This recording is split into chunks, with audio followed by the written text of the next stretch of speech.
Proverbs chapter 17 and verse 8 says this. It says, a bribe is a charm in the sight of its owner.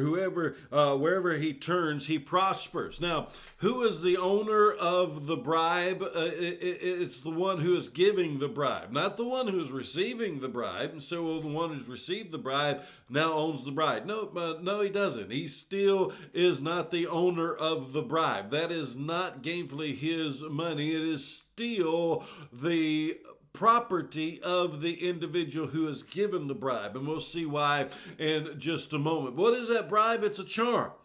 It says right here, he says, a bribe is a charm in the sight of its owner. It's a lure.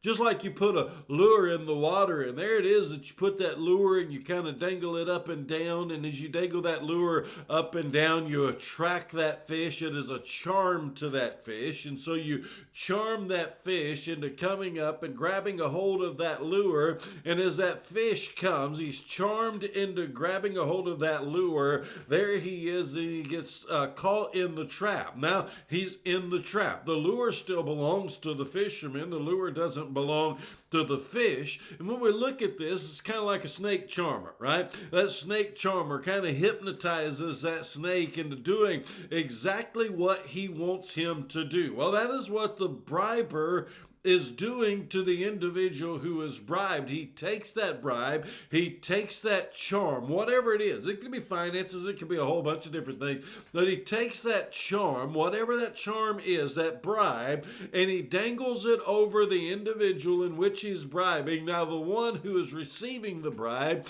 he might have received the bribe, but you know what he's really done? He's just fallen into the trap of the individual that is bribing him. It's still not his, because now he has to do whatever the one who is bribing him wants him to do. And it says there in the latter part of this, wherever he turns, he prospers. Who's the one that's going to prosper? The one that's doing the bribing.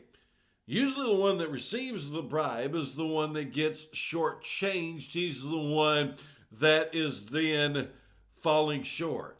As we look at this and we begin to understand, the bribe still doesn't belong to the one who's received it, because it belongs to the one who has given the bribe.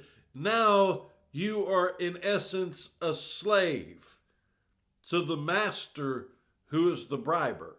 He now owns you. You no longer are making your own decisions. You are no longer following your own free will. You are no longer doing what you want to do. You are now under the authority and under the ownership of the briber. So not only does he still own the bribe, he owns you. Now, as Christians, we don't need to be any part of that. Jesus said, let your yes be yes and your no be no. If it's right, we need to wholeheartedly pursue it, and that's what we need to be doing, regardless of who tries to bribe us or who tries to entice us or who tries to charm us or who tries to intimidate us or whatever they try to do to get us to veer off of the right road. And if it's wrong, we certainly don't have any business doing it. We certainly don't have any business pursuing that path. And as a Christian, we have absolutely no business being bought off and charmed with a bribe. If it's right, we need to do it. If it's wrong, we need to stay away from it. Jesus said, let your yes be yes and your no be no. That's what I'm going to do. I'm going to run after it wholeheartedly because that's what's right. If that's what I'm not going to do, then I need to abstain from it. Never be caught in that trap, because that's what it is. It's a trap where you've lost all your rights, you've lost all of your decision-making power, you've lost all of your authority, but most importantly, you've all lost your authority to stand upon the principles of God. And you've dishonored and discredited Him.